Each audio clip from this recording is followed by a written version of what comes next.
welcome to Marvel Multiverse Mondays. Not to be confused with Marvel Multiverse of Madness, which I think is what I called our show at the end last time, Kyle. I think you corrected me with Mondays. Today I have two guests. Of course, this is the show where we will talk all things Marvel. There's basically a new episode of Marvel every fucking week or movie, so we'll be talking about all of it in the year of our Lord 2021 Marvel. My Lord being Kevin Feige. Well, we have 6 TV shows and 4 Feige, movies, I Feige think. we trust. Yes. Exactly. He's one of the only people. He's like the only universe leader you can say that about. So, without introduce my guests, of course, as always, Kyle is your co-host today. Oh, how are you doing, Kyle? Up, man? Nothing. Chilling.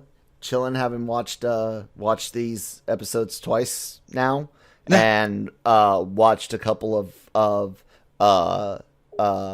Easter egg breakdown videos to see things that I may have missed and which ones I cared about. But yeah, I found that useful before I introduced our other guests in between the 2 viewings and watching the second viewing and being like, oh shit, I see that.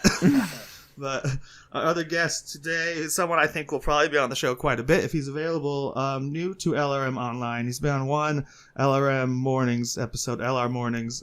It's Coots. Well, hey, how's it going? I'm excited to be here. Unlike you, Kyle, I watched these episodes like 2 hours ago, and I have not watched any Easter egg type stuff because I kind of wanted to come into this fresh because I knew that both of y'all would have done that already, and I kind of wanted to bring that perspective of just super fresh, not knowing quite what I was looking at just now. And if you love this, tune in to Saturday's episode of Breaking Geek Radio podcast, where we also brought all of our views and Easter eggs, which won't be a conflict with this show in the future because we did the first episode of The Mandalorian, so we did the first episode of WandaVision. Yeah, okay. So, with that, I'll just say some quick facts real quick. It's 97% on Rotten Tomatoes. Not the most reviews for a Marvel project. Somehow TV just gets so many less reviews. Marvel's highest rated product. Let me jump in on that real fast because I was talking to Brian the other night, last night, 2 nights ago. I don't know. Anyways, I was talking to Brian about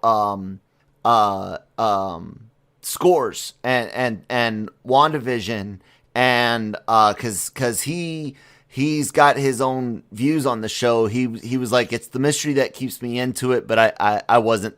He said he wasn't thrilled by the first 2 episodes. But that oh crap, I lost it. What was it that you had just said? Rotten Tomatoes. There you go. Thank you. The scores. These are what most of the people that go to Rotten Tomatoes don't know is that score for the whole series is based off of screeners of 3 episodes. At this point. Yeah. That's it. So it's a weird way for Rotten Tomatoes to do that, and the way studios do these things that don't get released all at once anymore. It's just an interesting Netflix, point. it's easy to review the whole season. So yeah. But yeah, this is as far as I know, like you said, they've only gotten the first 3 episodes, including 2 of our own. Jonesy and Manny somehow got their hands on the first 3, but not me. And Manny even got the care package because they send you care packages for stuff like this. I saw that. I saw it on his Instagram. I was like, whoa, that looks amazing. And then he has all these coasters. Apparently they give him coasters every time. You see his Avengers coasters and Captain Marvel coasters that Disney sent Big him. Coaster guy. You think there's a ring on his coffee table? No way. He respects wood. Yeah, that's right. He respects wood. Yeah, so I blew through those 2 episodes today, and no spoilers, obviously, but I'm not sitcom guy. I don't watch any kind of sitcom now, and historically speaking, I haven't watched any kind of Bewitched or any sort of I Love Lucy or any of that old timey stuff. So I was really not even knowing what I was getting myself into. Well, you've obviously all seen the trailers, but I was like 10 minutes in. what a wild ride I am on right now. I can't even believe what I'm actually watching. So cool, so fun. What are your first spoiler-free, super generic thoughts, Kyle? It was great way to bring us into it with the Marvel fanfare, as some call it. I like the changes in it, not just the ones that they made specifically for WandaVision, but the addition of Infinity War and Endgame stuff, including like it was entirely. No. It still had. Once you got past the heroes, most of the letters was like they were entirely Infinity War and Endgame footage. No, like it's so important. Like them shooting through the. It still had quantum realm. Yeah, it still had plenty of stuff from the other films. But anyways, I like that. I thought the first episode was a little rough. Second episode better. So, but even with the roughness in the first episode, there were a lot of things to like about it. And Deborah Jo Rupp plays a character on there, Mrs. Hart. She's played Kitty Foreman on that 70s show, and I adore Deborah Jo Rupp as an actress in almost everything I've ever seen her in. So that was a treat just because I love that 70s show, and the character of Kitty is just one of those perfect sitcom characters, so Coots doesn't know jack shit about it. No, I really don't. It's like not a show I've ever watched, but I mean, I think I recognized her, and I was like, okay, she's a lady. And, to that point, like, I do want to talk about, before we get into spoilers and breaking it down and everything, like, just the acting in general, I thought was amazing. I had no idea that, like, Elizabeth Olsen was this charming. And she's never really been in any kind of comedic role or anything like that. And I know Paul Bettany has. He's got a little bit of those chops. But I think, for the most part, Elizabeth Olsen's mostly known as a dramatic actress. And, man, they were so freaking cool together. And so, it's an entirely different talent to act on. Like, they're acting on a set with a laugh track. Like it's a stage production, like an old show back then. Yeah, and that's the old voices and stuff. Yeah, and that's like just such a different skill set than being in a modern film. And I mean, they pull it off so convincingly. And it's interesting how I'm sure the show is going to change into something else as it goes down the line. But man, their chemistry was great. They were just killing it. There's tons of choreography that they were sticking the landing on. And I was just blown away by both of them, and Catherine Hahn, because they were, man, that's the thing that's winning me over right now so far into it. I don't know about the plot, and there's a lot of stuff that I don't know. And like I said, I didn't watch the Easter egg stuff.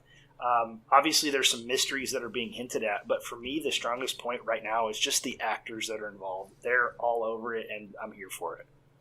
I obviously loved it because I love everything Marvel. From the minute the logo ran, just until I watched the end credits both times because that's like the part that looks like a modern Marvel film. Is the credits are like suddenly I'm watching Ant-Man or Infinity War with these like $1 million credits at the end. So episode 1 is 29 minutes long, and the show is over at like 22 minutes, and it just keeps rolling. And I'm looking at it going, you're telling me there's 6 minutes of credit right now? I don't understand how that could possibly be a thing. And so I'm going through it thinking that we're about to get a after the credits teaser or something like we do in a film. And of course, there's not one, which is interesting. I just assumed we would. No, those credits are long as hell. I just assumed we wouldn't because Disney skipped it. And usually the services are pretty good at like programming that show not to skip. Right. Like Rick and Morty on Hulu if there's something at the end. Yeah. But yeah, I loved it. I would recommend it, obviously, to a Marvel fan because it's great. It's not like towards the bottom of Marvel, and you kind of have to watch this to get what's going forward. So saith Feige, and I can see where that's possible. But I would almost recommend it more for a 60-year-old than like a 12-year-old, as far as Marvel, like the 4-quadrant movie, like someone who does. Even like me, like the only reason I watched any of these original shows it's mocking is because Nick at Night used to have shows that old, and then now Nick at Night is like stuff from my childhood, like Fresh Prince and stuff. Yeah. So, would you guys recommend it? Absolutely. I mean, I think by the end of its run, whenever this season's over, it's gonna. I think whatever concepts that they're getting at right now are going to be really important to the MCU going forward. Because I have no idea what's actually happening right now, but I'm sure that when the curtain is pulled back, it's going to be pretty stunning. The show really, like, I'm actually surprised at how much of it's a mystery.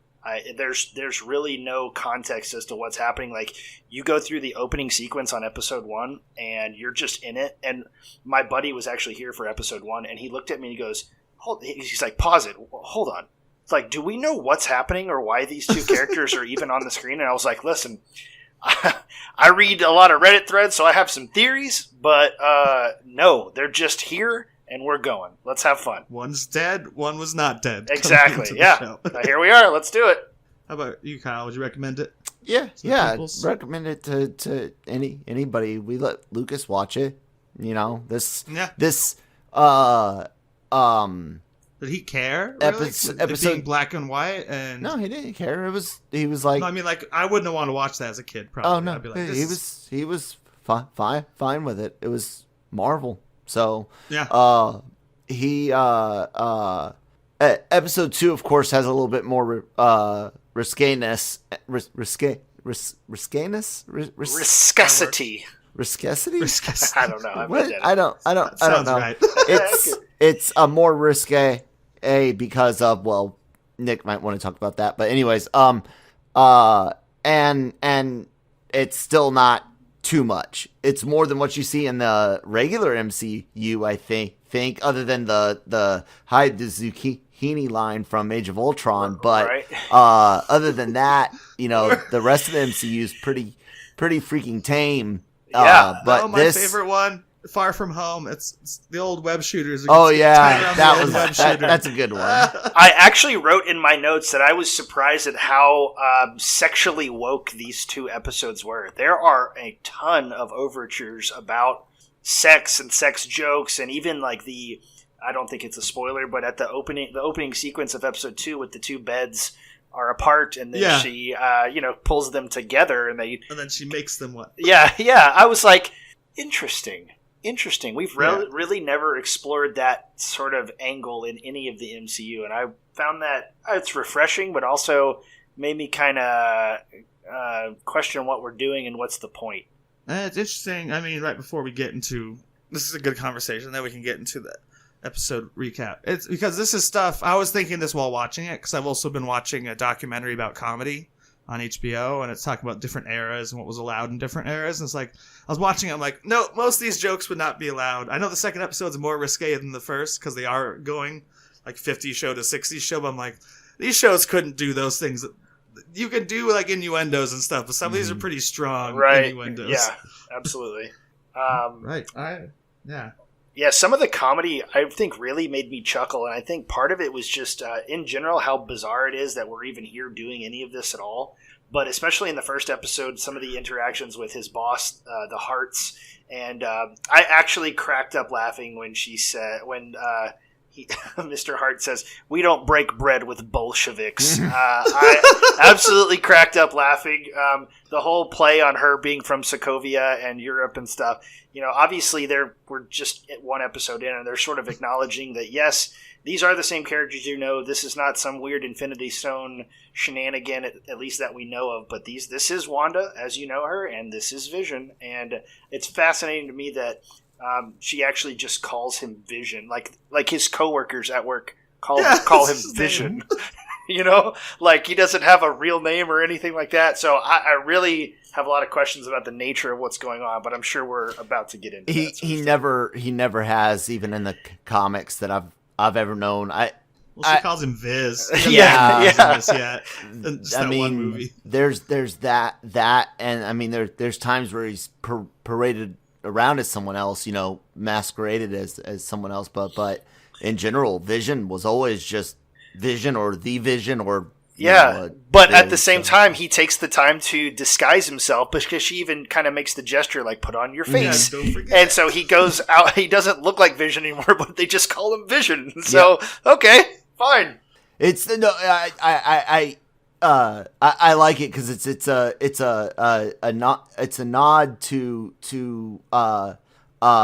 the comics, and it's also funny because everybody just accepts it. Like, what a weird name. Vision, you know. Yeah. Anyway, question the Sokovian hello, but not your Dinner your for name. breakfast. Yeah, be a European thing. Hey, Brenner is like the greatest thing in it really in is. the That's world, a fact. and Americans are great for fucking inventing that shit. So you're welcome, world. So let's do a recap. You guys jump in where you feel like you need to. This is just more of a straight recap. We are getting into spoilers now because I'll be even recapping the ends of the episodes, and then we'll go into the nitty gritty of Easter eggs and predictions and stuff. Spoiler alert! Turn it off if you haven't watched it yet. Go away. That's right. Enjoy the first 15 minutes. Now go away if you haven't seen it. Unless you don't care. You just want to hear us talk. Yeah. Which is fine too. First episode titled Episode 1. No subtitle. Nice. I looked up at IMDb too because, The Mandalorian has chapters, but then there's like chapter 16, the rescue or whatever. Mm-hmm. So episode 1, as it's called. I guess we can call it the Dick Van Dyke / I Love Lucy episode. They drive to town in the opening credits. They're married. They got the shit on their car. There's a delightful like Disney / 60s like intro type song to it. And then I love in the opening, I'll just mention it, where they go through the threshold and he just disappears through the door. It's like the earliest joke, like reminding you their powers. Yeah. And she just drops to the ground. But from there, there's a date on the calendar. They're both doing their own house stuff. But like the joke's like, oh yeah, I don't eat breakfast. And she's throwing flying saucers around. Yeah. And my husband with his indestructible head. And, which is a fun reference. But and then he goes to work. She stays home. We see him at work, doing his stuff really quick for a company that can't explain what they do, which is very sitcom-y, where you never know what the husband is doing at work. It could also be, I also thought while watching it, maybe it could be something nefarious, which is why they don't tell him. But in the sitcom way, it fits into the cliche of like, oh, he's off at work. He counts. That's what the company does. Yeah, he's a bean counter kind of guy. And yeah, I love nobody questions at all that his hands are moving so fast you can't see them at all. And the little quick reference, you're like a human computer. Yeah. Gee, you're like... Isn't that crazy? No, I'm not. I'm a perfectly normal human being with organs. And then, so before they leave for work, they're looking at the calendar and there's a heart. And they're like, what could that possibly be for? And they have some playful banter. I laugh at the show all the time. Not even the Marvel reference jokes, just how cheesy the 50s. Like, some of them are legitimately funny, like sitcom moments that I found amusing. So they don't know what the date is. There's a heart on it. So he goes to work. The nosy / neighbor you always love in a sitcom shows up. Agnes. Yeah. Or is it Agatha? No, it's Agnes. Agnes. And we think it's Agatha Harkness, but no official yet. But we'll discuss that in Easter eggs. There are lots of things pointing to that. Exactly. Lots. She comes over to help her try to figure out what the date is, and it must be their anniversary. So Wanda's getting ready for the anniversary, and Vision learns that Mr. Hart is coming over for dinner. Yeah, and reading those magazines. Yeah, she's reading Cosmopolitan, basically, and getting sex tips. Flirtation tips, they call them. Yeah. But the way to seduce your man is to trip and fall into him. And, I'll say this to... they wanted to make this supposed to represent the sitcoms of that age, right?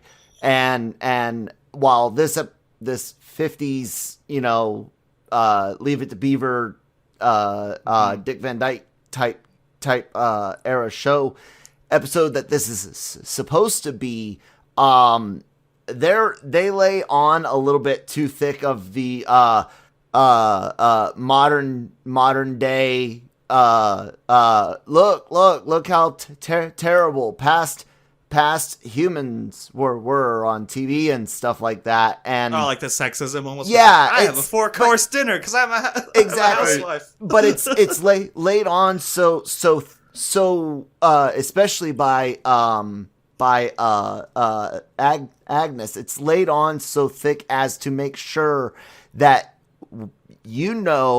that Marvel is purposefully pointing it out so that a way, you know what I'm saying? It was so, it was overdone, and there was no there's no context. It's like, let's bash on this real quick because this happened in the past. Yeah, those things happen, but there's no context to it, and it was so thick. And that part of it, that episode, just really, some of the comedy from Wanda, good, but a lot of it, just I was like, you guys are just too much here, man. Just like trying a little too hard. Yeah. You take you out of the tone of the setting of the episode, and like we're aware of not just TV's sexist history, but humanity's. Like I always say every people across 6 continents has been terrible at one point or another in history. And it was just like, there was no context for it. They were just basically, it was a modern day, look at us, punching the past. Yeah. 'Cause the past can really feel it. And it took me that far out of it. Like, it was bad. I actually really liked, I don't know, because it's true to the time, and I don't know, it makes for some really funny jokes, as far as like being like, I have a 4-course dinner, ready, or she refers to her husband, but we never see her husband, which is another cliche. Yeah, no, I love all those cliches. I'm just saying when they were specifically Wanda and Agnes's conversation about fixing up the party and stuff, and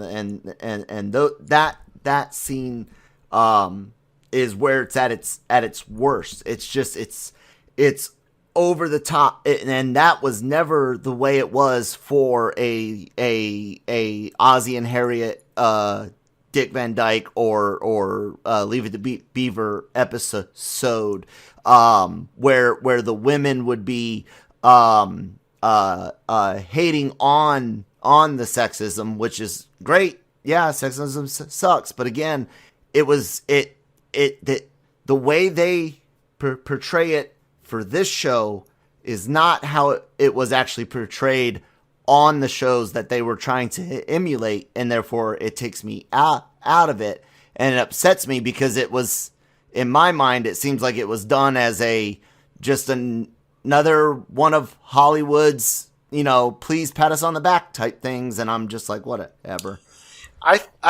My interpretation of it is slightly different. I didn't think that there was any really intended, at least, self-righteousness in that sort of episode.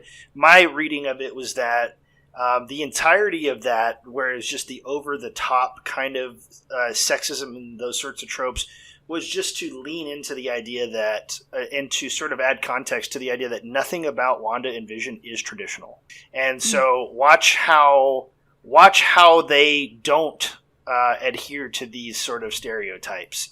Watch how they screw this up because nothing about them is regular. And, they have the Hearts there for dinner that night as their foil, who are very traditional and, want things to go a certain way or whatever. And it just kind of lends believability to the idea that it's funny because they're so awful at this kind of stuff, because they just don't work that way. That was my reading of it, but, whatever. What do I know? And then when we get to that scene, well, I'll get to it really quick, and then I'll say my comment. So they have the heart, they don't know what's about, and she's convinced it's about their anniversary, and he learns the boss is coming over for dinner who can fire him, and they have the typical phone call where he's calling to say what it is, and she's like, I got it covered. He's like, oh, you got it covered? The classic misunderstanding. I love the line where he's like, and if it doesn't go well, tonight could be the last. Or yeah. And she's like, oh, I thought we were doing okay. But then when the Hearts show up, she's having a disaster even when why does she need the food in the first place? She screws up her first Well, attempts. so first of all, when they walk in, she comes out she's with a half-breed lingerie. thing. Yeah. Yeah. And the Sokovia greeting. shall we say that Elizabeth Olsen is a full-figured woman. She's quite voluptuous, and she's in a completely inappropriate... The candles are lit. They make a note about, the mood is incredible in here, and there's candles lit. So, and what the hell is going on here? And so they quickly go slapstick, and the covering of the eyes, and they're trying to play it off as, clearly it's just that she's a European. And actually, that's why I remember. That's why they didn't have enough food. She's like, another joke. Like, I laugh aloud at these jokes, even though they just feel like old-time jokes, where she's like, you think we can split a chocolate-covered strawberry 3 ways? Yeah. Great. And then, so that leads to, she's trying to fix it. Agnes comes over with everything she needs, because Agnes. Because Agnes always seems to be around with the right stuff as both a housewife and something more, we assume.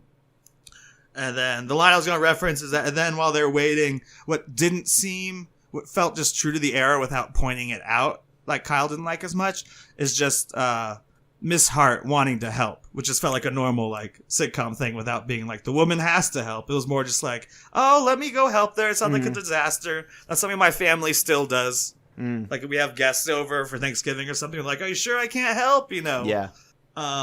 So they do that, and they have breakfast for dinner, and then... So this is the part right here that you're getting to. Yeah. They sit down this is the first thing that struck me as Marvel-y, where they really sort of leaned into the mystery of what the hell is going on right now. And this was teased in the trailer when we first saw it a couple months ago, that they can't remember how they got here or what's going on. And this is where I'm starting to sort of sink my teeth in, and I'm going, okay, now we're getting to the point, and now I'm kind of getting excited a little bit about this. Yeah, exactly, because what the moment you're speaking of is Mr. Hart seems almost snap out of it. Like, everyone's in this happy show, and he's like, wait, why are you here? Like, why are you here? And here's how I interpreted it. Wanda makes him choke. She gives him a quick glance, and suddenly he's choking. I think that was actually Wanda causing that, because she's like, even if subconsciously, like, shut the fuck up. Like, I don't want to be broken out of this reality. And we go to single cam, and she drops the extra, like, 60s voice, and she waits, and then not even like in a way where, almost like she's telling him a command. She's like, Vision, help him. Yeah. And that's the only special effect in the episode, besides like the wires, is Vision, using his powers to reach into his throat, pulls out the food, and then he gets a promotion. Right. And then they finally get their song. That was my favorite joke in the episode, is the yakety yak song. Yeah. The first where he's like, is it okay if I play it? It's like, is it bothering you? Is like in a lyrical sense or in a distraction from work sense? Yeah. And then he sings it, and that becomes their song, and they give themselves rings. And now they're married. Yeah. Now they got a story. And I believe that's all of episode 1. Did I miss any plot points before I jump into episode 2, and then we can go into observations, spoilers? I will say this. Couple things that are important. The phone number for the for sale sign is 732, which is a New Jersey area code. And it's not the only New Jersey reference that they make. West side, New Jersey. And Westview. Yeah, and there's a very famous military base in New Jersey that once housed a very secret, very, very secret organization. So maybe that old New Jersey base is operational again. I totally did not catch that, Kyle. That's cool. Yeah, it was not something I would have ever noticed either.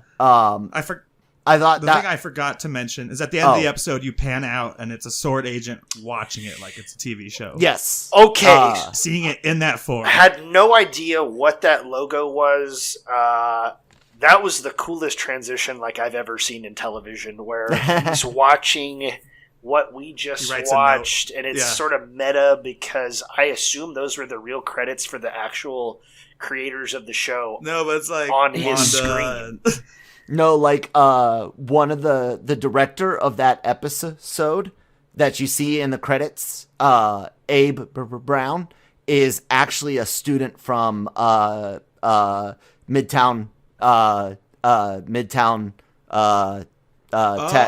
in Queens. From Spider-Man. Yes, Fascinating. So he was someone who wasn't snapped, who's 5 years older and graduated and working on this fake show.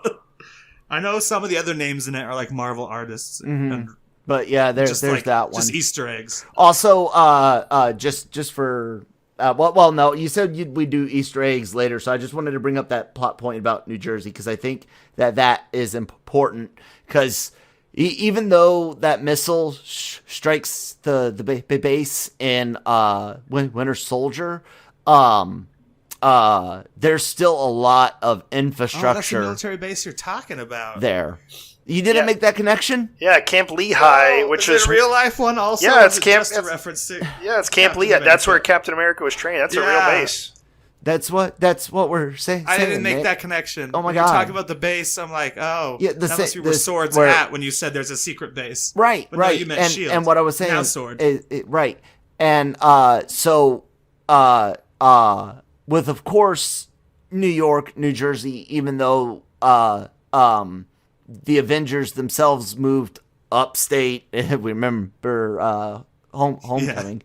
Yeah. They didn't move that far upstate. But not by the way an Iron Man flies, at least. Yeah. It's really, really interesting. Nick, do you want me to bring up the comic book connection now or at the Easter egg part? Let's do the Easter egg. Okay, then I think you're good on the first episode.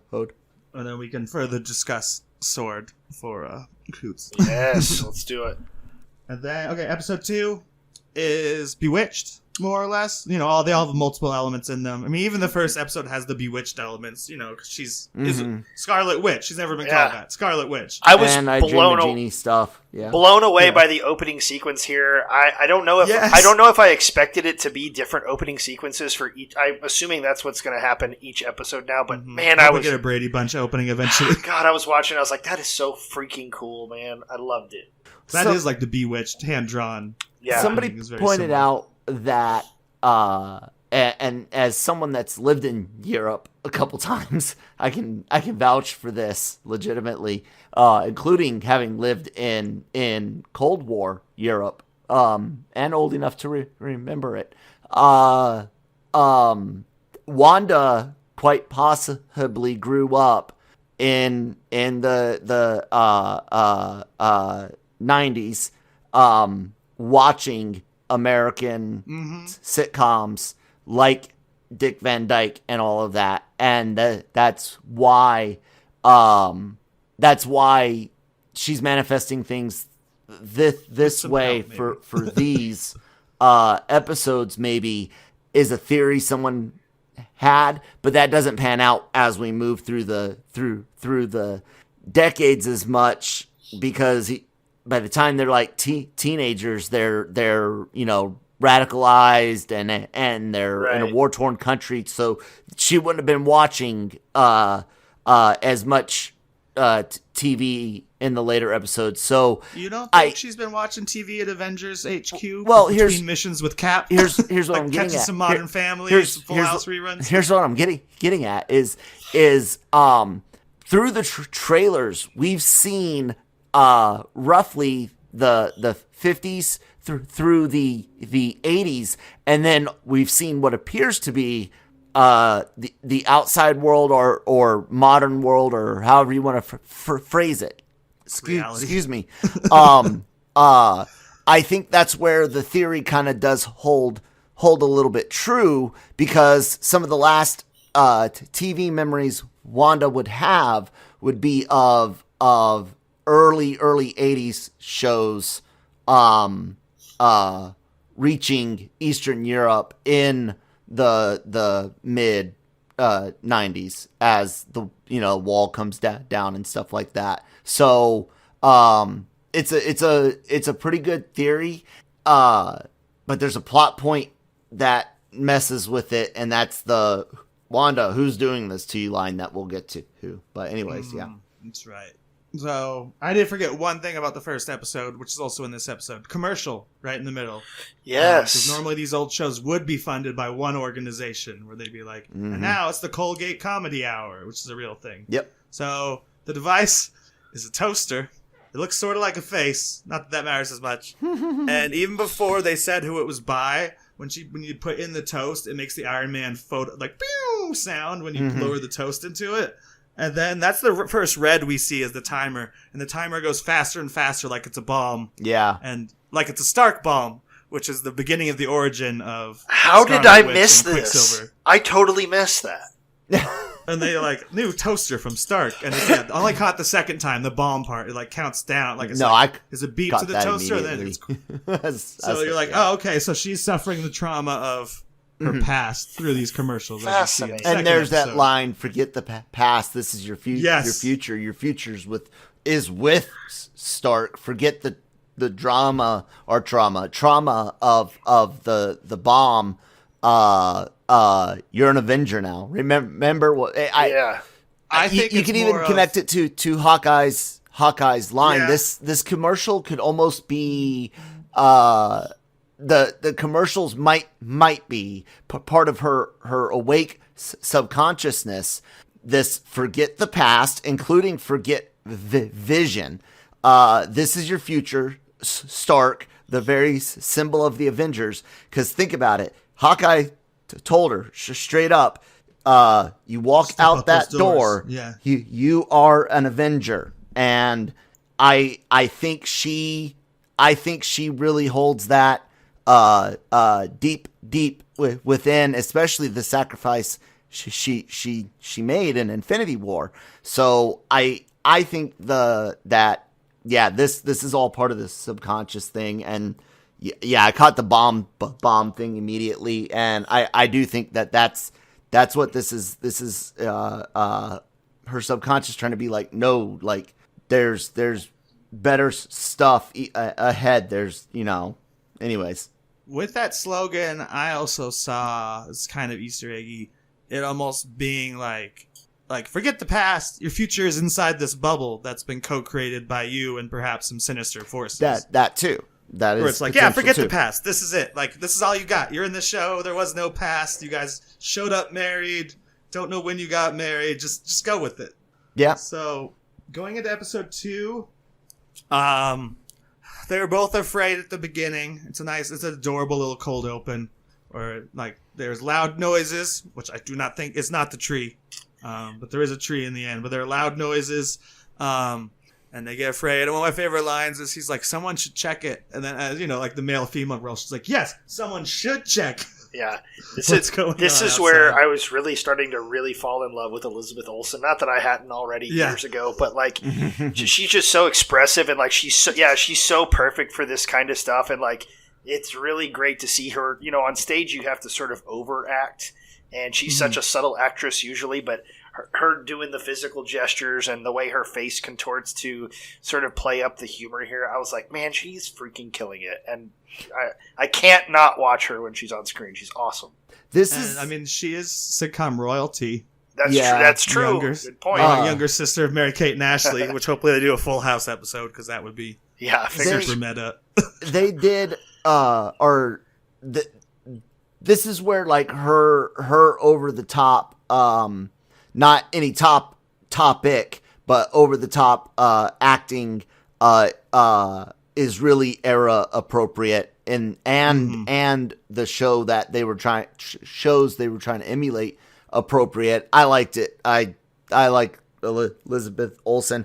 I will say though, there's multiple times, and I guess that kind of leads into who Coots' point about their differences, where they are so even though they keep there's moments where they're like, we got to fit in the first episode and stuff like that. There's the line, I can't remember if it's first or second episode, this is our home now, about Wanda and how conscious are they? She's conscious enough to show off her figure, which doesn't again, it's like should I be angry at this because it's era inappropriate? Or are you guys being hypocrites while calling out the sexism of the past while at the same time still showing off that Elizabeth Olsen's an attractive lady? Like, it gets confusing sometimes where their consciousness of themselves as Wanda Maximoff and as Vision and their alternate reality. It's like their projection of themselves, like how, like kind of like the Matrix. Like how does your brain project you, your own mental image of yourself? I found the costume choices for Elizabeth Olsen to be pretty interesting too, because I remember a note when they were casting her for and getting ready to shoot Age of Ultron, where, you know, in the comics, the old traditional Scarlet Witch outfit is sort of a leotard kind of a thing with her red thing, and I know that's been teased as a Halloween outfit in the show here, but she was on record saying, like, there's no way in hell I'm going on camera in a leotard looking thing like that. But here she shows up in it, and I think that's an interesting note. I wonder if that's I mean, obviously, it's sort of a casual way to acknowledge and tip the cap to some of the past costumes of that character, but do it in a way that makes sense in the universe. Interesting choice, though, for her to say, okay, we can do it if it's the right context. Not sexualized, per se, but, you know, maybe a little I don't think we'll ever see her with the midriff. I'm sure Scarlet Witch has been drawn that way before, but they eliminate those with all the Marvel costumes, it seems. You said midriff. That's Ultimate Scarlet Witch. Only Ultimate? Okay. As far as I know. Some of the costumes Marvel's already changed to get rid of tummies and stuff. I looked at one of the images where you see the stacks of TVs and there's alternate pictures in it.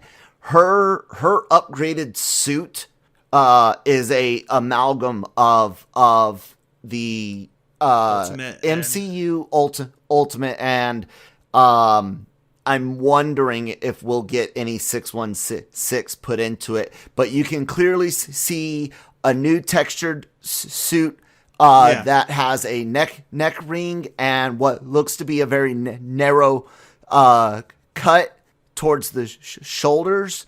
So it could be a midriff like, because it still could cover very little but still have full straps or a full back or whatever. You know what I'm saying? It's gonna be hard. It's gonna be interesting to see her new costume. But yeah. So back to the episode. Sorry, this is what it's like when you got brain dead people on podcasts. No, this is perfect. We're supposed to be going on tangents and stuff, and then we can wrap it all up with them Easter eggs. So, because of all this noise and stuff, they decide that he should join the neighborhood watch, Vision, and she'll go to the neighborhood conversation, you know, with all the girls, gabbing girls. And so he goes to his, and they're not really even doing anything. Right. Like that. They're just goofing around and gossiping. Before that, he something happens after he leaves with her. Yeah, I was gonna bring that up on her okay. path. Like they're two separate storylines. Got it. Because something definitely happens with her. And there's almost something suspicious about it at first. At least I noticed it the second time I watched it, where it's like they go quiet when he shows up, almost like they're talking about something other than neighborhood watch that might concern Vision. But then they go super friendly. And one of my favorite jokes in this episode is they're like, they're the one gossiping more than the ladies. He's like, I love this gossip. What's his face is a communist. And they all look at him, and then they start laughing.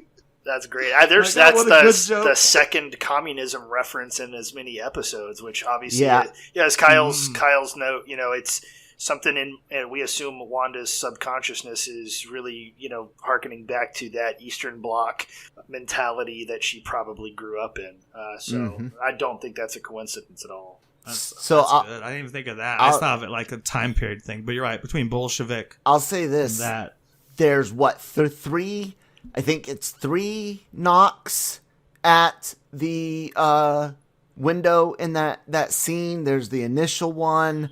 I think there's to big loud noise. I don't think so. And then there's the thing. That's what I'm saying. The loud noises. There, I think there was 3 of them, and we got few new characters. That show up in this episode. That's right. Characters we kind of, if you're a Marvel fan, even when they're not using their names, you recognize them. And we're going to talk about some other booms, right? Yeah, there are a few other noises throughout the episode. But the last part of his story is that he's chewing gum because he can't eat. But then the guy who gave him the gum slaps him on the back, so that's also suspicious to me. Like, let's fuck up Vision a little bit, right? Yeah. And then it gets his little cartoon of his insides, and it like gums up the machinery. That the animation was and he great, acts great. drunk, basically. Yeah. I love that's how Vision works in this reality is he's got gears on the inside. Yeah.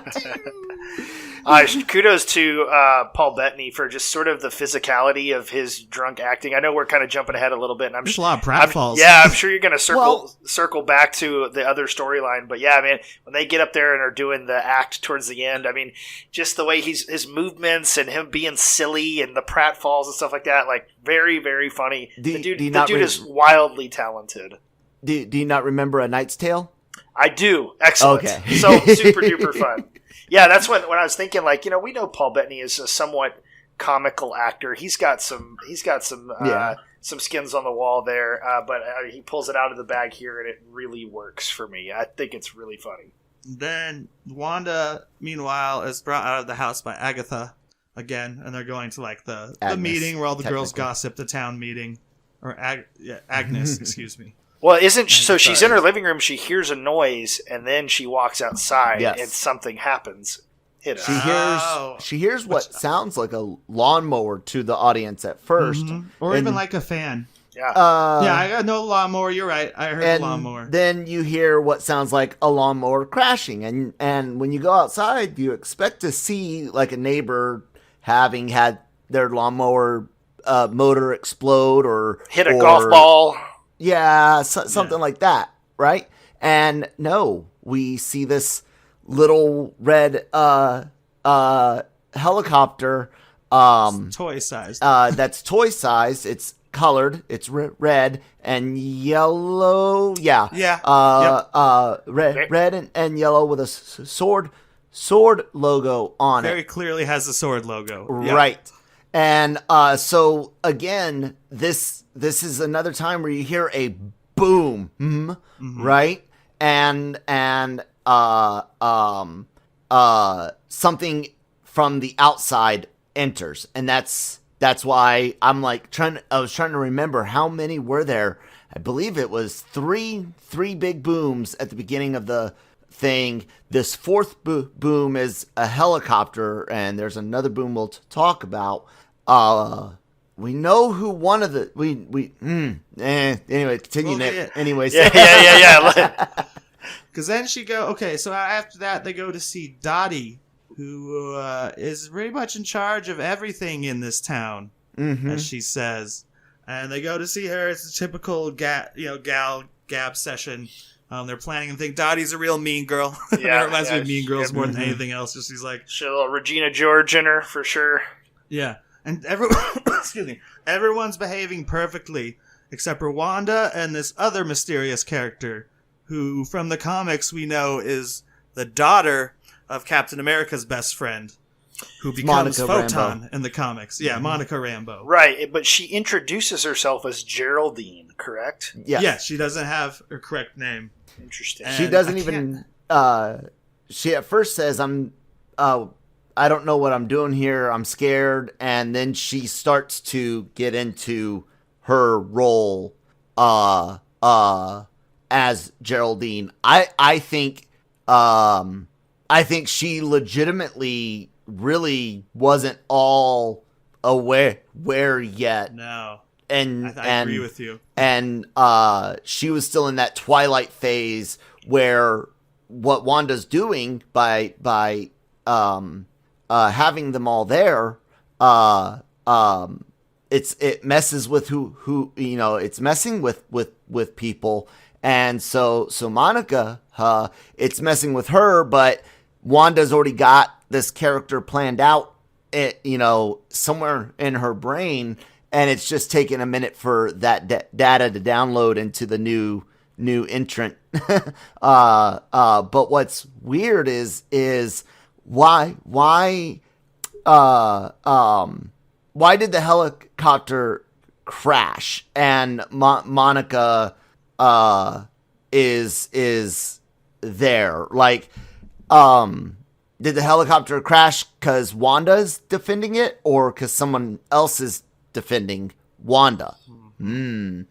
So at this scene, all the other ladies seem basically brainless and just follow anything that Dottie says.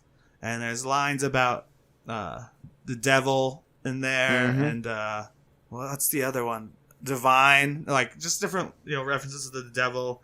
And then at the end of that little, so they're planning the thing. We're gonna have the magic show for the children.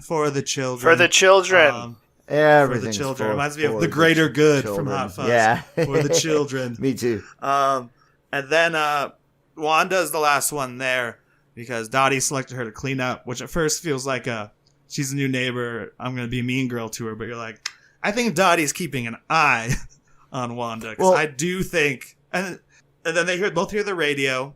It's not like a Westworld thing where Dottie can't hear it. Right. Dottie asks what it was and then doesn't look that surprised for the rest of it. And it's Randall Park, he wasn't even S.H.I.E.L.D. before. He was just FBI overwatching.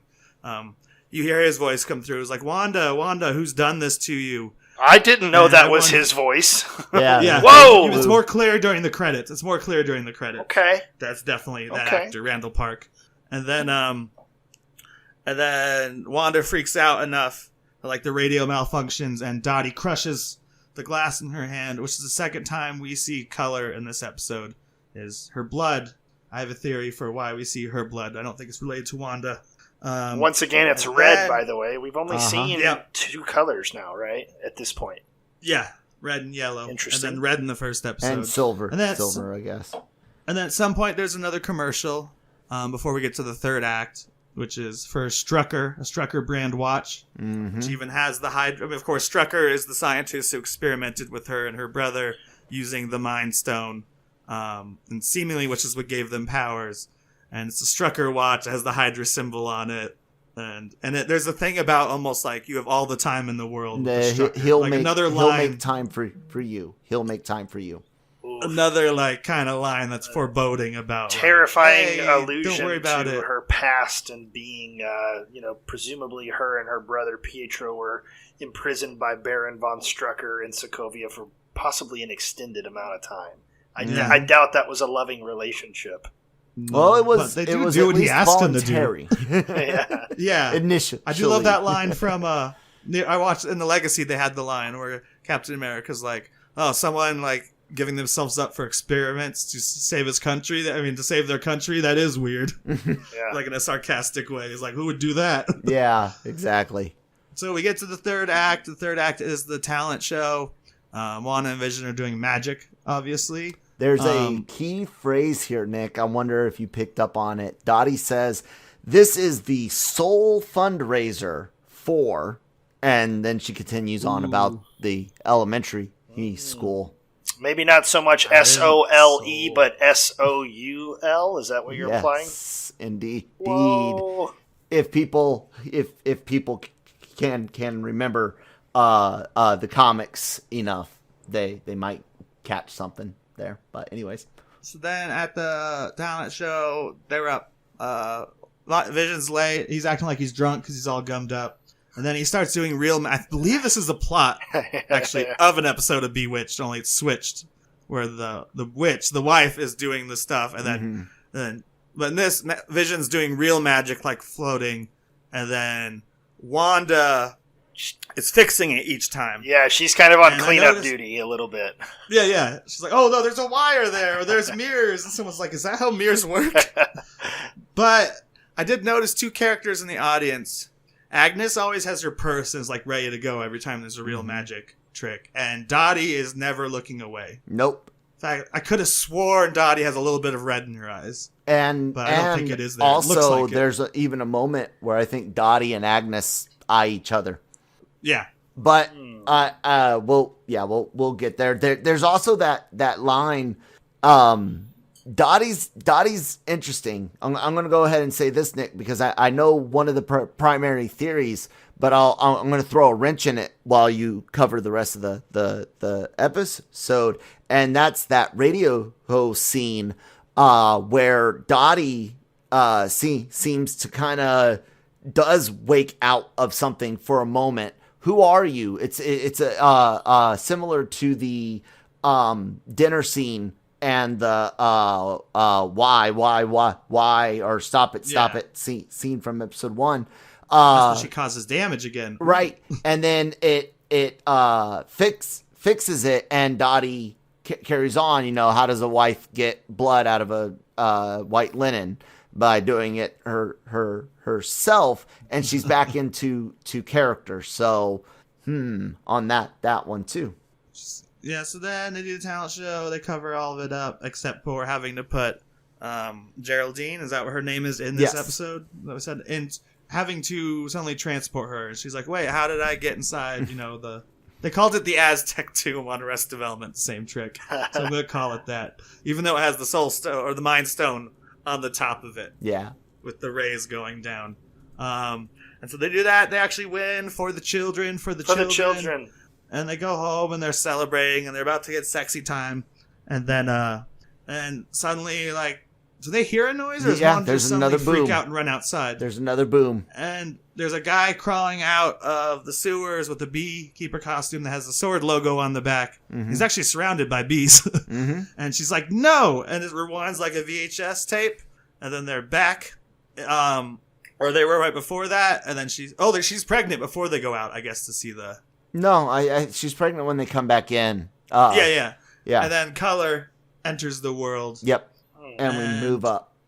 And then that's the end. I forgot. And then it just has we don't see someone watching the program. We just hear the program go back into normal aspect ratio as it's turned off. Right. Yeah. Right. Yeah. That beekeeper scene made my hair stand up on my arms. I was like, okay, here we go. Let's get weird. And the way that she said no, as if.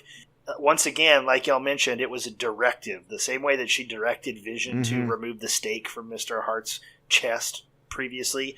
It's like an acknowledgement that she's in control here to a certain degree. I don't think that's necessarily the case, but the way she just refuses to let that thing happen, which I thought was really fascinating. And it sort of alludes to the bigger nature of whatever's going on. But yeah, this scene definitely made my hair on my arm stand up a little bit. Yeah, definitely. All the stuff is really creepy when they go into single cam, and it started to unravel the mystery, and Wanda at least gets serious. Yeah, and I liked it. I'm excited to start talking about some of these Easter eggs and more breakdown stuff, theories and whatnot. Nick, let me loose already, damn it! Release the Kraken. Yeah, release the Kraken. You start. Big things in these two episodes that are set up. Everyone wants to talk about things like Agnes being Agatha Harkness. For those of you that don't know, in the comic books, Agatha Harkness is a witch from from the Salem witch trial era. She actually had a son named Nicholas Scratch, which is also the name of a character in the Archie Comics Sabrina verse. That's funny. Yeah, he's a witch, and in Chilling Adventures of Sabrina, it's all like Lucifer Satanism, not like Anton LaVey Satanism, but real the devil worshipping the devil, and so it's interesting there. But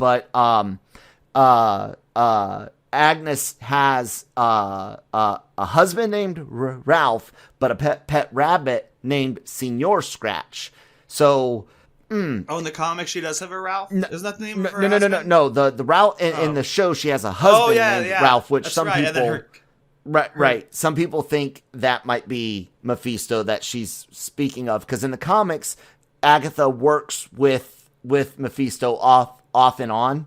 And sometimes she helps Wanda with her powers. Yep. Sometimes she's there. 'Cause is it her or I always said Mephisto, and I've only learned about this character when we started talking Easter eggs before the show even came out. How?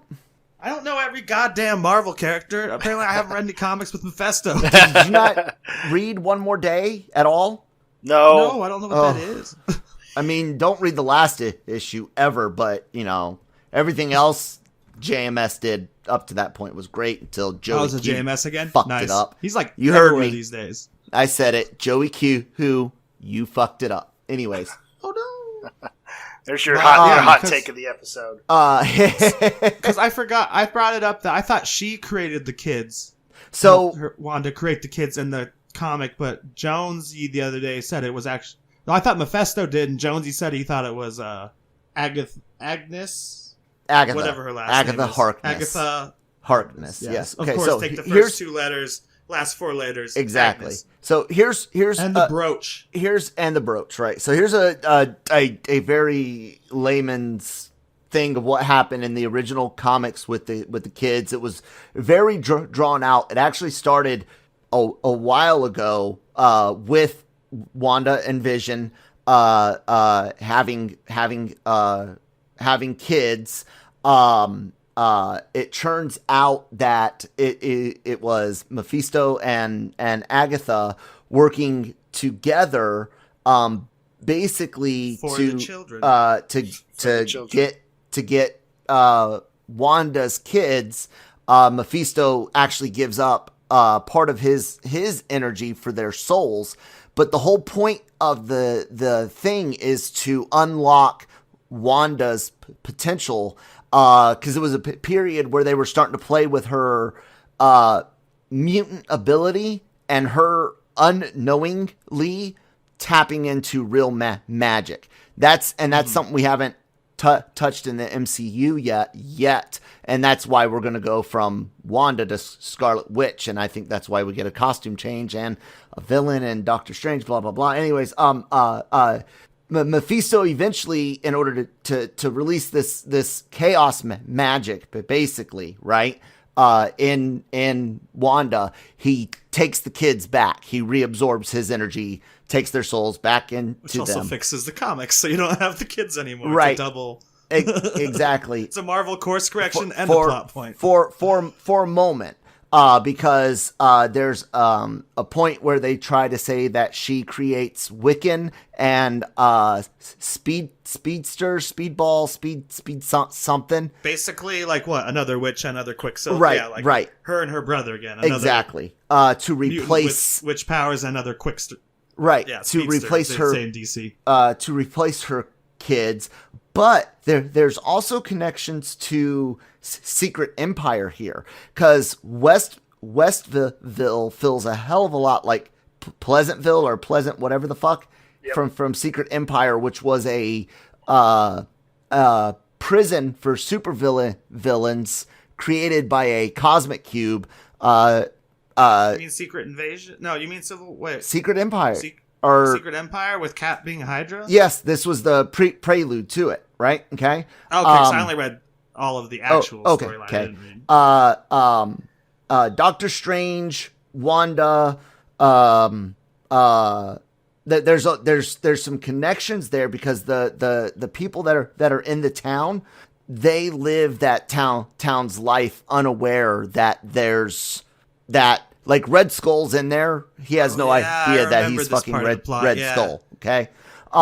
So there's a little bit of that feeling here where, like I said, Dottie and the people that seem to get in, having something going on with their brain. Even Wanda and Vision in the first episode, they weren't quite, I don't know where they're at, and they're always going to be in flux, but other people seem to have to take a moment to acclimate to where they're at. I mean, other people from the outside world. Exactly. And then there's some connections to the Vision comic set after By Tom King? Secret War. Yes, Tom King, which was pretty decent.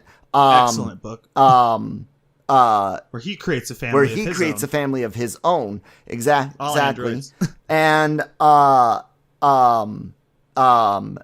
Michael Bendis and Tom King both get thanked in the credits. So that's quite a bit. Throw in Mephisto and the fact that Vision is back from the dead, and you could even see connections to One More Day, where Wanda may have made a deal with Mephisto, right? Mm-hmm. To get Vision back. But of course, Mephisto, being the devil, is always going to get what he wants out of the deal, right? Which is to unleash the chaos magic within Wanda.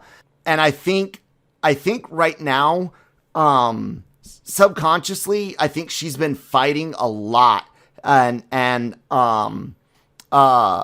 that's like my theory. Like, what we're seeing is the Mephisto's getting hit thing, like that clock, that watch, the time speeding up, right? Okay. Mm-hmm. It's like Wanda, she's fighting both off Sword, and I think she's fighting off Mephisto. And I think Agatha or Agnes is going to be the one to, help her out. But it's almost gonna be like all of these storylines lead up to other things, like that original kids thing. The damage was so bad. Agatha helped her deal with it. It wasn't until later that we learn, or that Wanda learns, that Agatha was in on the deal with Mephisto. But she heals up from it for a while until later she's reminded of it. And that's what sets off the House of M event, is when she's reminded of the loss of her kids. And it's that chaos magic that allows her to create that new reality, the House of M, which, by the way, the wine bottle in episode 1 does say like House of Misery or something like that. And there's just an M on it House also. of in French. Yeah. House of something. I thought I wrote it down. People are taking House it of as Misery. of Yeah, House of Misery. With the big M at the higher on the bottle, like towards the... Yeah, but that could also be a Scarlet Witch thing, because that M in the comics was both a nod at the kind of M shape in Magneto's helmet, which is similar to the M shape on Scarlet Witch's tiara, headdress, whatever. Coots has a question. Yeah, I don't have a question, but I want to reset real quick, because all this is well and good, and we're going into the book super hard here. But we have 8 episodes of this season. Are they going to be able to cram all this in once, or is that even where they're going? But my biggest thing is, in the context of all this happening, when do you guys think, like, what is the timeline that we're dealing with here? Are the events that we're looking at post the snap? Is this during the snap in the 5 years? Like, when do we think this is actually happening in the real MCU timeline? Based on the trailer, I'd say it's after Endgame. She's probably been wallowing in self-pity. You can't show it in a Marvel movie, maybe drinking or whatever. Sure. And then she accidentally creates this pocket universe, maybe with the help of some evil forces, like making a deal with the Agatha devil or something. and Mephisto. Because as they said, as they kind of hinted at with the line from Jimmy Woo, he's like who's doing this to you? And it seems that like the commercials and stuff are further, and even like her neighbor are almost keeping an eye on her and further trapping her within the world by convincing her. So we not to question it. There's part of me, and y'all have kind of made references to this a little bit, but I think, Kyle, something that you just said a minute ago made me think like this whole thing is sort of a Truman Show. They're in a dome, and they're all locked in this dome together, but maybe, Geraldine, quote unquote, and Dottie and some of the other characters are there by choice because they're monitoring Wanda's mental health, or maybe they're trying to learn her secrets or whatever. But my big question is, let's assume that it's a dome, or it's the Matrix, or whatever we want to call it. who... The Simpsons. Yeah.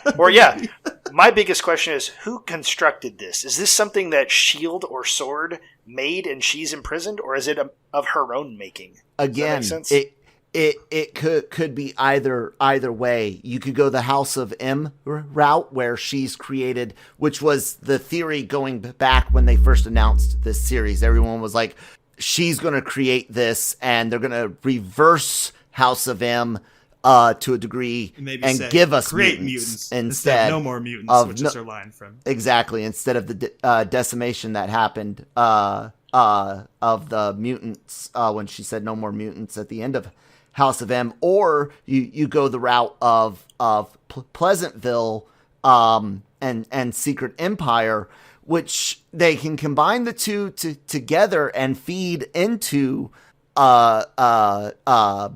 two separate storylines, one of which could very much confirm the rumor of Chris Evans coming back to the MCU as Secret Empire Cap, or as a Skrull Cap.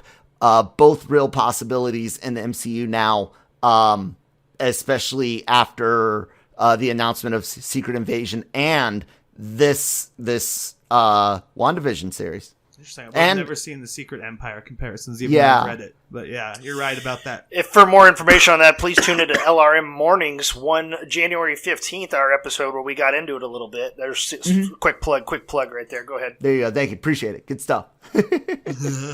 I think, okay, I don't know if I almost think the dome is over a normal town. Unless I can't decide if it's that or if it's just a creation.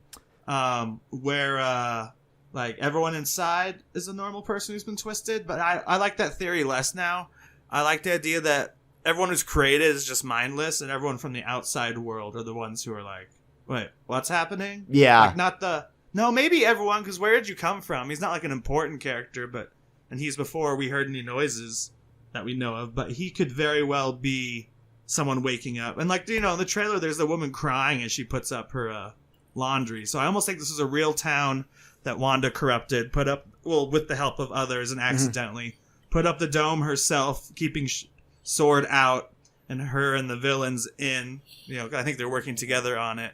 And I think everyone who lived in that area has been corrupted but doesn't know it. And then the people who are coming in from the outside are the ones who are like where are we?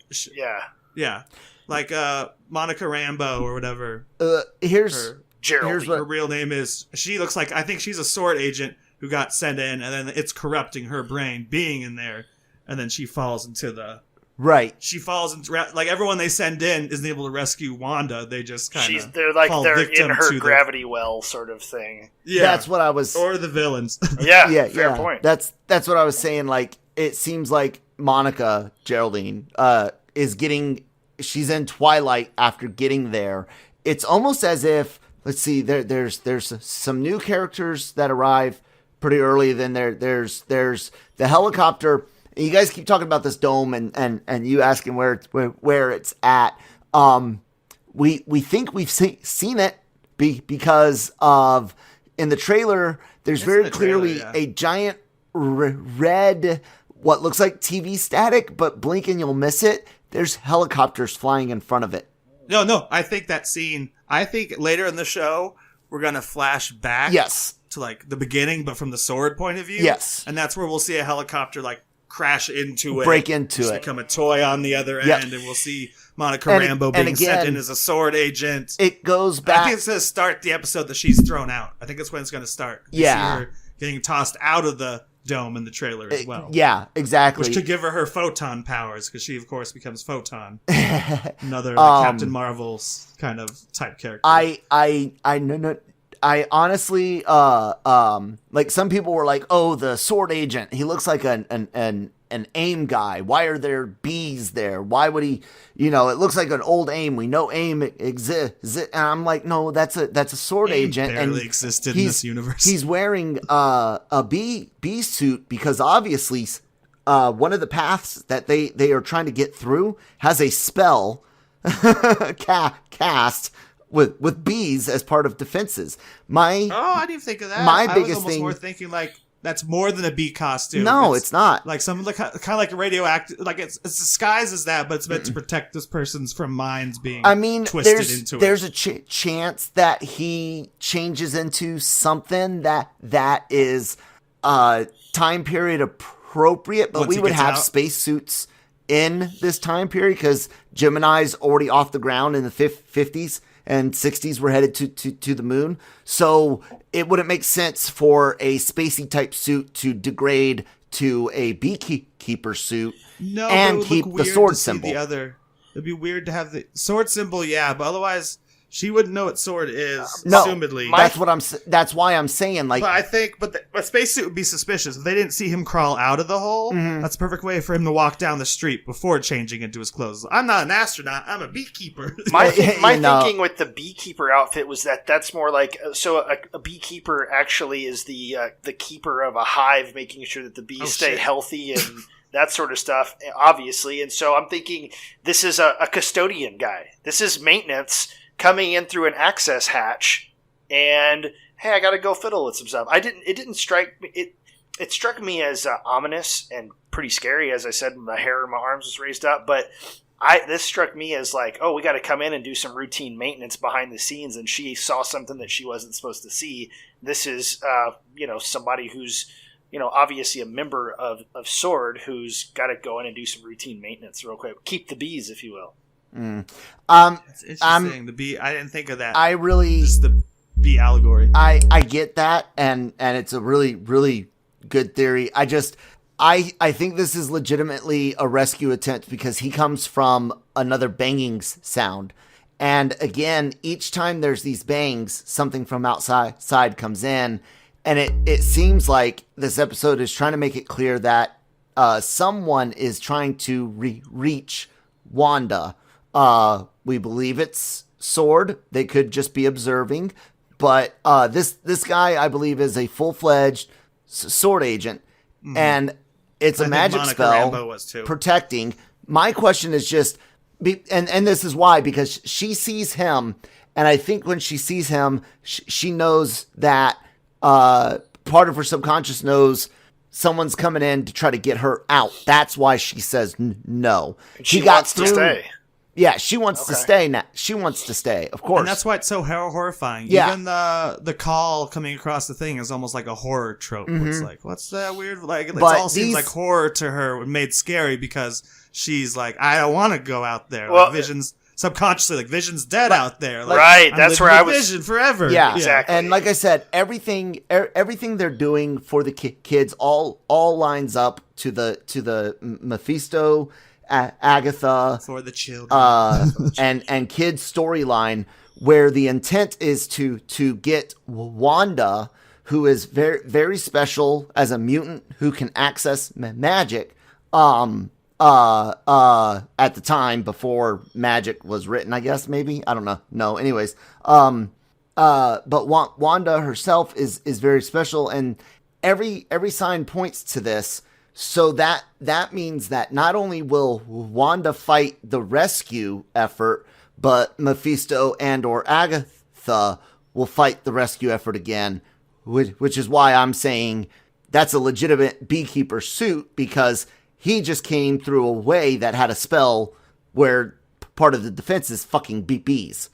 My theory. Maybe you only lose your mind when you run into Mephisto, because I have a theory who Mephisto is. I already said it. Right. I'm almost certain it's Dottie. Right. Dottie. And I thought so at first too, until that radio moment when she seemed to get confused, because there's that's not the only place the devil is comment, the divinity thing. I caught all of that too, and I love these snacks are divine. Yeah, I love Anya from Buffy the Vampire Slayer. It's Emma Caulfield who plays Dottie.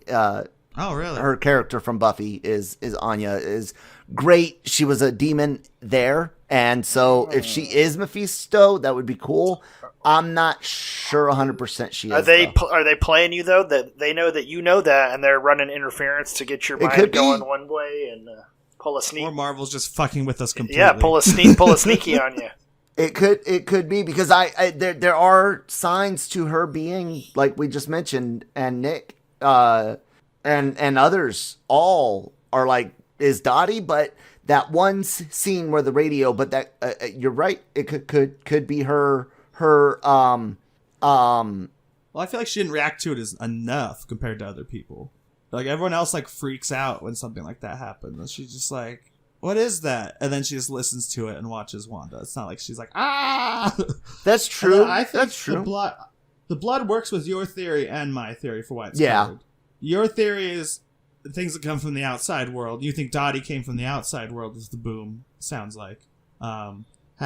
Will have the color. I think she has color because I think that's more Mephisto evidence that like he's part of the system. Mm-hmm. Or if they can make Mephisto a female if they want. Though he looks pretty male in the stained glass window painting in the Loki trailer. If that is indeed him. But Mephisto can take on any shape. So As can all demons. She's bleeding because she is him. Oh, Interesting. Well, Mephisto's the devil, like legitimately the devil. he's Marvel's Lucifer.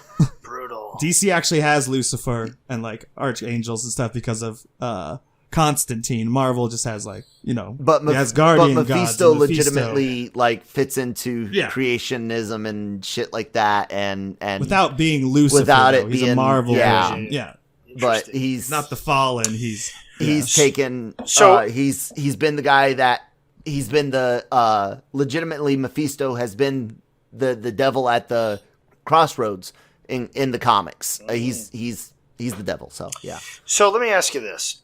With this coming out, WandaVision's now out there. Everybody can see it. Are we officially in Phase 4? Yes. Wow. This is the first thing. It was supposed to be.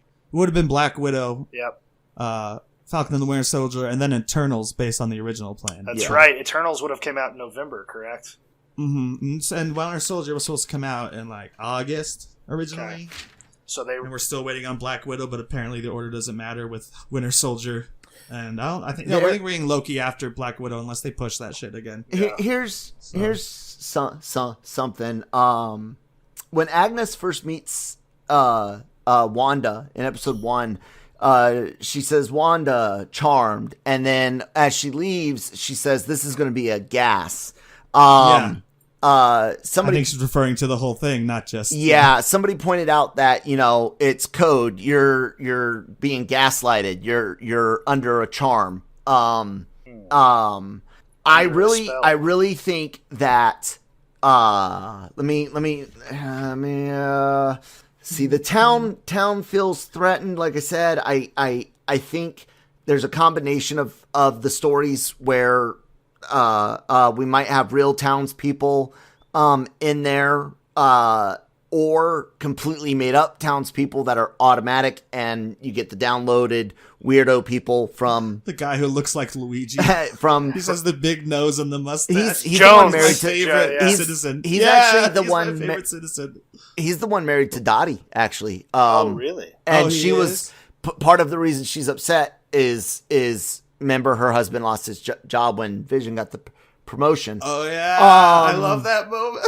He's like, "There's the last guy I had dinner with." Yeah, exactly. It's like there was 5 courses. Exactly, and that's another one of those things that's like, why would Mephisto do that then? Like, so I'm not 100% sold. I just think he's setting up possibly all the steps. Yes, for them to fall Mephisto's in and this, giving them clues to have children. Yes, because I do think at least this point in the show, it is 100% about the children. Yes, while they're in and the TV show. it's to unlock the. That's the plot. It's to unlock the chaos magic, and this is where I think Nick actually might be right, because Nick, you've been the one that called for a reverse House of M of her bringing mutants. You've been wanting that, and after seeing this and revisiting the comics, despite Kevin Feige's recent comments making me think that we were further off, I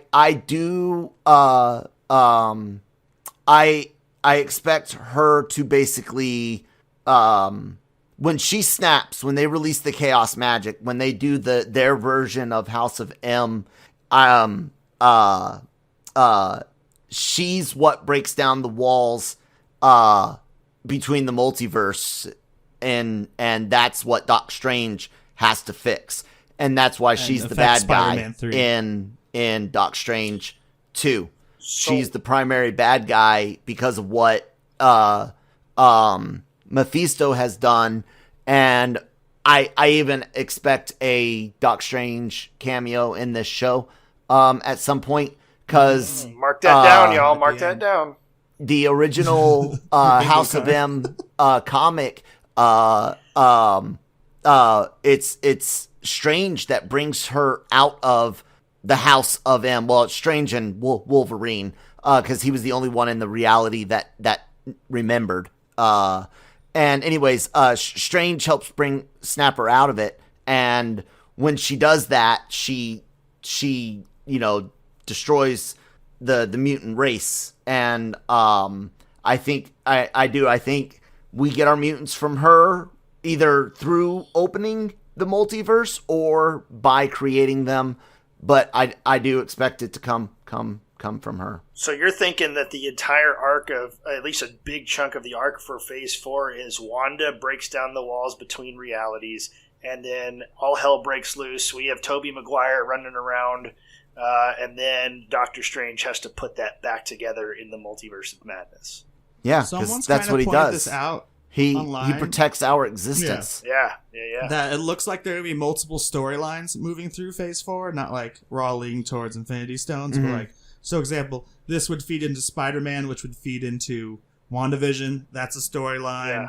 Like, Meanwhile, Black Widow Eternals is probably related to, and like the more down to earth characters like Hawkeye and Black Widow and Falcon and the Winter Soldier could all be kind of one continuing storyline with more of a ground level villain. And then we have a little bit of cosmic action with Eternals, Thor, Love and Thunder, and the Asgardians of the Galaxy.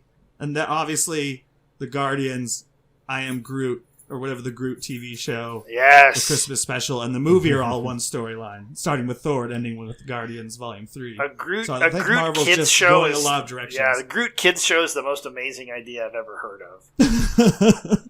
It's Marvel doing what Star Wars used to do best. And it's like, let's give like the Ewoks their own TV or BB-8 or the droids. Right. The droids are doing again. They're like, the Timon and Pumbaa spinoff. Also, there's tons of visual Easter eggs to talk about. Oh yeah. And the last thing that's interesting is Sword themselves in the comics. It's the sentient world observation.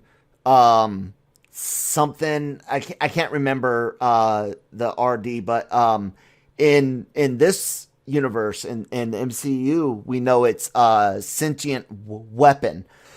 Now, some people brought up, they're like, well, yeah, all of like, Captain America is a sentient weapon. He's a human being.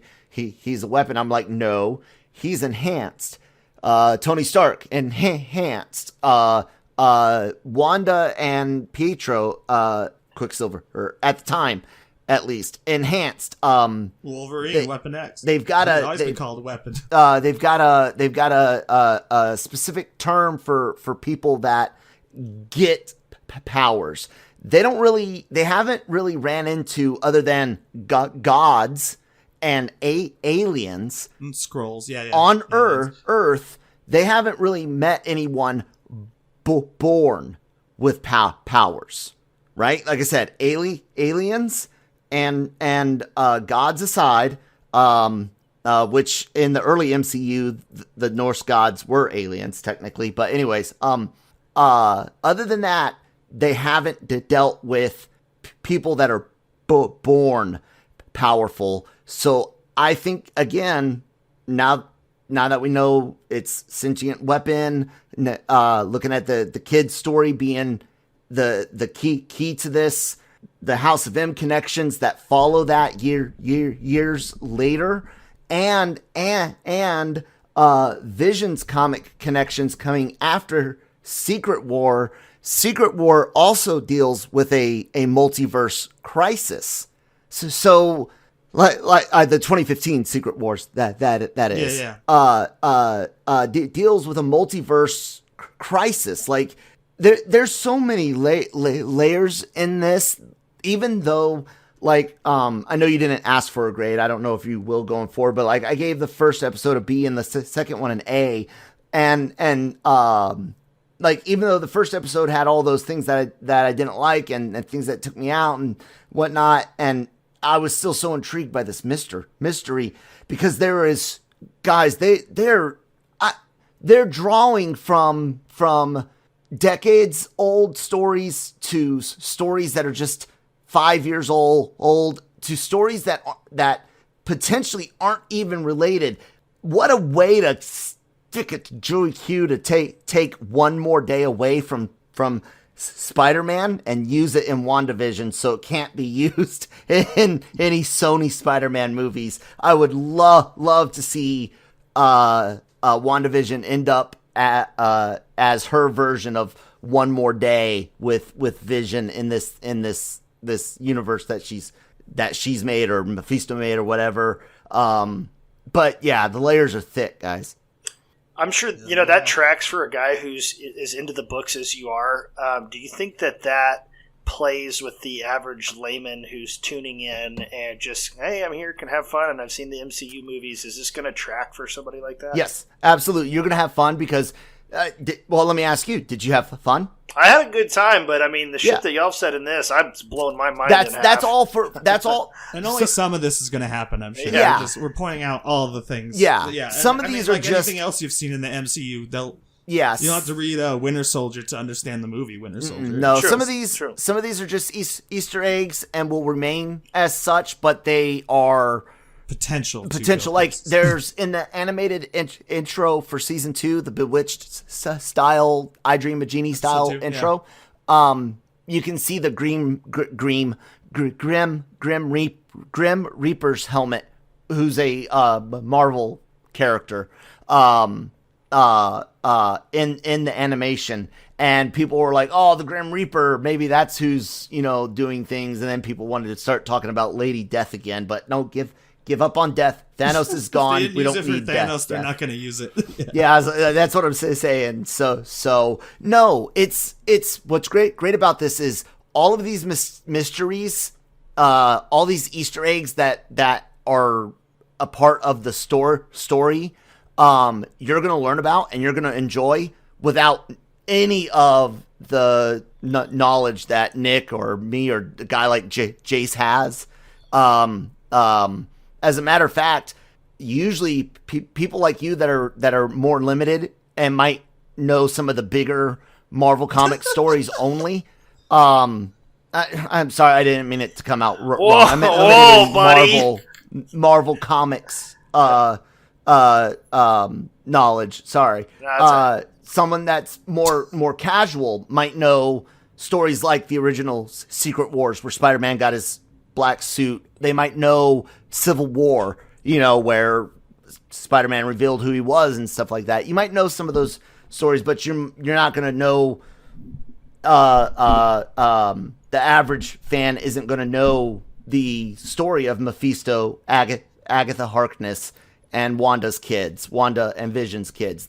They don't know that, but all this stuff, whether it leads to it or not, I get extra enjoyment, but you're not missing out on anything at all. Yeah. Got it. And honestly, Coots, the only reason I know half this stuff is because after WandaVision's announced and you see some stuff, you're like, let me look up this comic storyline, or let me look up this. Like, I've never read House of M.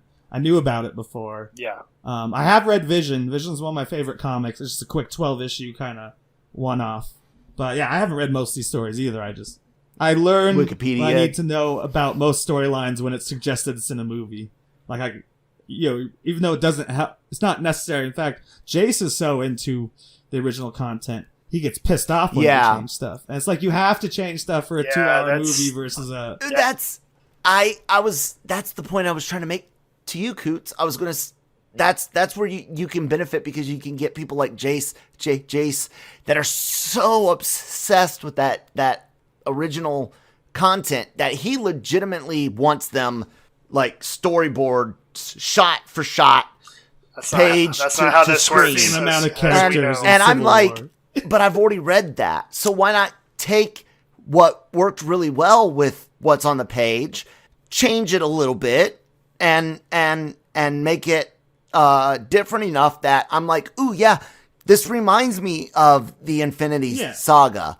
But I'm glad Nebula didn't become the bad guy and Thanos help, because while that was a cool story arc, I like the MCU Thanos being a bad guy, and to do what they did in the comics, which was to Nebula gets the glove to undo what her dad's done, and then Thanos has to help the Avengers and Adam Warlock and everybody take down Nebula, an Infinity Stone powered or Infinity Gem in the comics, powered Nebula. If you were talking with how angry would you have been, Coots, if in Endgame you see the Prime Nebula, the one that's had the whole arc? She's now her sister's sister. All of a sudden, she grabs the glove and goes bad. It would have sucked, right? The way they developed the character. Yeah, there's no way to cram that kind of sea change into a movie like that. And I mean, I'm right there with you that you can't adapt this stuff straight through. We've seen all kinds of book to film adaptations or book to show adaptations that have tried. Some things have tried to adapt them straight through. Some have made great choices to cut certain content or merely hint at it. But I mean, we referenced Game of Thrones when we talked on LRMornings about them just butchering the ending because the material wasn't there for them to adapt from. But you have to make choices of economy to fit the story into the medium. You don't have 700 pages to do. You have 90 pages of a script. You know what I mean? Yeah. Like I said, I like it, and I do. I'm calling that this show will introduce Mephisto, which gives us a whole new realm, including hell, to play with. Which might even tie into Loki. In addition to speaking of Loki, I have to say every time, how badass is it that Loki is DB Cooper? Fucking bravo! I love that. It's pretty cool. Before we move on, a quick story about that. I didn't know who DB Cooper was, and I saw that. I'm like, I should find out more about it. And then after me sharing the trailer, Facebook recommended. It's like, oh, do you want to watch this documentary about DB Cooper? And I'm like, yes, you're too smart. No, you're too smart, Facebook. That's exactly what I want to do right now. I have been very well aware of the story of DB Cooper for a while. So when I saw the trailer on Fan Night, if you go watch our stream on the YouTube channel, I ask immediately, was Loki DB Cooper? Yeah, that's super awesome. Yeah, I wonder if we're going to get a lot of mysteries, like little unsolved mystery here, and it turns out that all these, like the things that you read on the High Strangeness subreddit, and all those conspiracy theories, it was Loki all along. I think that's kind of the idea of the show. Well, there's another Easter egg in there that's a conspiracy. There's a video game machine in like his lair where he has his people and they turn on him, and it's a video game machine that never exists, but it was a conspiracy theory surrounding it and how it mind controlled people, killed or something. people or whatever. Yeah, but it never existed. But that one of those machines is sitting like in one of the shots. Yeah, so you're like more conspiracy. I think that's they originally described Loki was like, right. Oh, he's gonna be showing up in points of history and explaining conspiracy theories. I want to see what happened with the Tunguska blast of 1908 in Siberia. It turns out it was Loki re-entering the atmosphere. Loki did Chernobyl. Yeah. Hey, no. Could be. I keep hoping Chernobyl is going to be an explanation for something on Stranger Things, especially since they're going to Russia. My only issue with Loki is that it's coming out after Umbrella Academy has, where we've seen time travel and an organization that is centered on correcting the timeline and securing timelines. I've already, I love that it's going to be MCU and it's Loki, but it's so unfortunate that it's the same similar type story. You know what I'm saying? Loki's going to be working for the TVA or say he'll work for them and then work against them, whatever the case may be.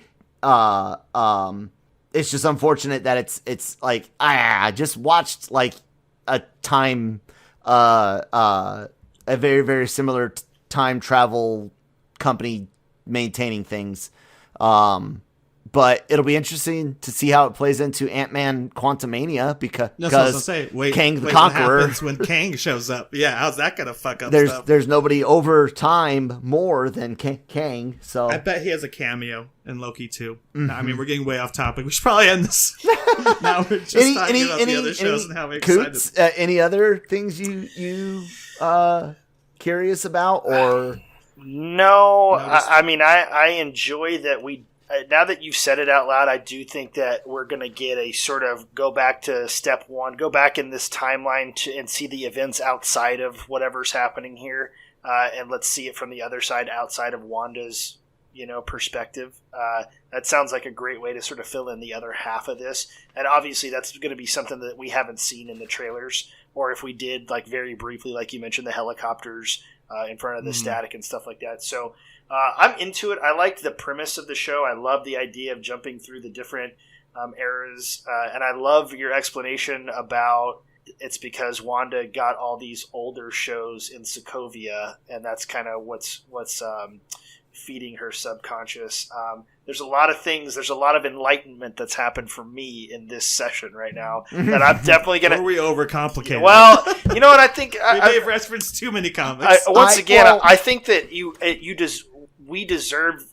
We hope it's good that we did this because we went to one end of the bell curve and the other, and I think that the truth will fall somewhere in the middle. And we've thrown out every single theory. We covered so much ground already that the truth. We definitely, whatever the truth is, we did talk about it in this podcast at some point. We just don't know which one it is. But my stake, we get a Doc Strange cameo. Whether or not we see Mephisto in devil form or not, I don't know, but we will get Mephisto named, and that will set up Wanda to snap. Not that way. I keep thinking that way. But it's going to cause her to break. She's going to be the primary protagonist in Multiverse of Madness, but by puppetry. I think Mephisto's trying to take over Earth Realm in like his ultimate plan, like what Mephisto wants, similar to what Dormammu wants, which would be really interesting as well to see how those two would play off in the MCU. But that's what I'm saying. Mephisto Strange in this show, Wanda breaking leads to her being the primary bad guy, but it's by proxy because she was broken on purpose, and Strange is there to put things back together right. But can he do it? Because Nick, you and I both know that the last time the universe got that messed up was Secret Wars, and it took the Molecule Man, Franklin Richards, and Reed Richards of 616, I believe, to fix the multiverse. Even Strange couldn't do it, and we're expecting the Fantastic Four and stuff like that. Do you think we might see a 2015 style Secret War as a Phase 4, 5, or 6 wrap up or something? Maybe, and I think if Strange is too early to bring in the X-Men in some project, right? Like Strange, if we're gonna bring in the X-Men full force, I do think we'll get a Secret War, right? Like Strange is able to put a band-aid on the multiverse, right? But he can't fix it his self yet. It's gonna take something else. The other thing that I got before we can totally fucking close out is the only thing that I don't like about Mephisto being involved in a reverse House of M is why the fuck does he want to create mutants? What is his goal with chaos magic in this one? Like I said, I think it's to take over the universe, the realm, the whatever. That's what I think his goal is. and that's why he wants Wanda to break down reality to make it easier. But if that's not why he's doing it, and he's doing it to get her to hate mutants, the only thing I could think they would have plans for would be AVX, and I never want to see that on screen.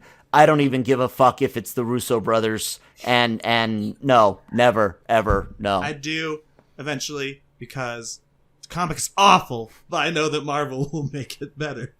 One last thing on my end, something I didn't realize, it's based on the cast list, not anything we've seen or even been hinted at. Evan Peters is in the cast. He plays Quicksilver in the X-Men universe. Mm-hmm. Yeah. I almost wonder if they're bringing fascinating. back Quicksilver, she brings back a Quicksilver from a different multiverse, and we get Evan Peters as the first mutant. So That would be- when I saw that yesterday, I was like, "Holy shit!" That would be They insane. hired the other actor. It's either another bluff, or it's like, what? Yeah.